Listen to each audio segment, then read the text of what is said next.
হিসাবে চিহ্নিত করে এটার বিরুদ্ধেও আমরা মাথা উঁচু করে 21 থেকে শিক্ষা নিয়ে তাকেও আমরা প্রতিরোধ করব।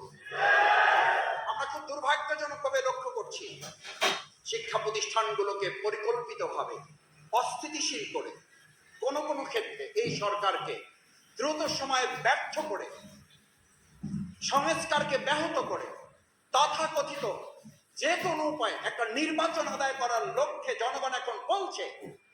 আমি গতকালকে রিক্সায় উঠে একজনের সাথে কথা বলতে গিয়ে একজন রিক্সাওয়ালা ভাই তিনি আমাকে বলছেন যে স্যার আপনার কাছে কি মনে হয় যে এগুলো শুধুই একটা দুর্ঘটনা? আপনার কাছে মনে হয় যে শুধু এটা একটা মারামারি? আমি বললাম কেন, কি মনে হয় আপনার কাছে?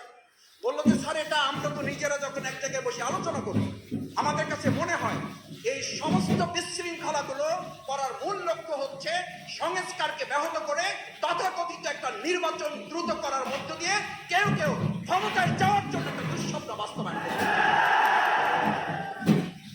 তার পরিণতি আমাদের কুয়েট সেখানকার ছাত্রদেরকে রক্তাক্ত করা হলো না। শুধু আগে হেলমেট বাহিনী ছিল, আগে হাতুড়ি লীগ ছিল, এখন রামদা দল নামে কারো কারো আত্মপ্রকাশ করছে। ছাত্র সমাজ তাও মোকাবেলা করবে। আমিরুল মিল্লাত কামিল মাদ্রাসার মতো একটা পবিত্র অঙ্গনে আমাদের মাদ্রাসার কোরআন ইলম বুকে ধারণ করা দাড়িওয়ালা একটা সভ্য ভদ্র একটা ছেলেকে গতকালকে আমরা দেখলাম ফেসবুকে, আমরা আহত হয়েছি। বিগত 15 বছরে যারা মাদ্রাসায় হামলা করার সাহস পায় নাই, আজকে নতুন এমন ফেসিবাদের জন্ম কেউ কেউ দিচ্ছেন। আমাদের এই মাদ্রাসার ছাত্রকে আহত করতেও তারা দ্বিধা করেন না। মনে রাখতে হবে আমাদের আমির জামাত স্লোগান শিখান, আবু সাইদ মুক্ত, শেষ হয়নি যুদ্ধ, এই যুদ্ধ করে এই ফেসিবাদকে মোকাবেলা করা হবে।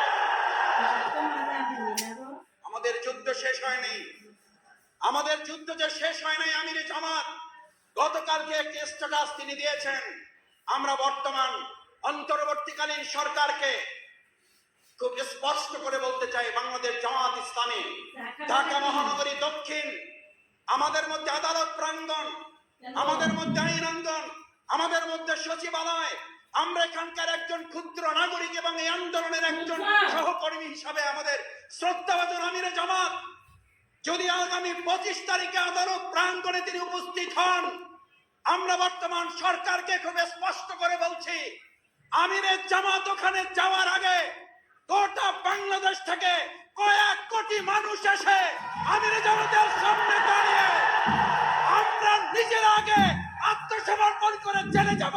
আমাদের আমিরের জামাতকে একটা স্পর্শ আমরা কাউকে করতে দেব না। আমাদের আমিরে জামাতের কাছে কাউকে আসতে হলে আমাদের বুকের উপর দিয়ে আসতে হবে। তাই পরিস্থিতি অস্বাভাবিক করার আগে এটিএম আজহারুল ইসলামকে মুক্তির ব্যবস্থা করুন। তাহলে যে কোনো পরিস্থিতির জন্য আমরা যে অন্তর্বর্তীকালীন সরকারকে সফল করার জন্য তাদের ব্যর্থতারও যেমন সমালোচনা করি, তাদের ভালো দিকগুলো নিয়ে আমরা আলোচনা করি, কিন্তু দুর্ভাগ্য এই অন্তর্বর্তীকালীন সরকারে আপনারা আসার পর আপনারা মামলা থেকে মুক্তি নিলেন, অথচ আমাদের মামলা থেকে আমরা মুক্তি পাচ্ছি না।